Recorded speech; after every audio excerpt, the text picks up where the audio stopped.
Maswerteng araw po mga ka-STL. Narito na po ang resulta ng STL Pampanga para sa araw na to, second draw September 13, 2024. Araw ng Biyernes, naway ang mga natayaan niyo pong mga numero kanina ay manalo nawa ngayong oras na to, 4 PM. Kaya't kunin niyo na po ang inyong mga tickets. Narito na po ang resulta.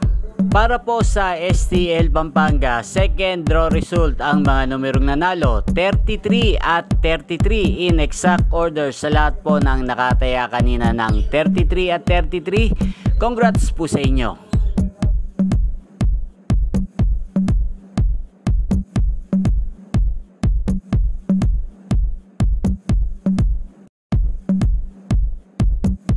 Congrats po sa lahat ng mga nanalo. Maraming salamat po sa panonood nyo sa aking channel, Roderick Hernandez TV. Huwag pong kalimutang mag-subscribe. Thank you for watching.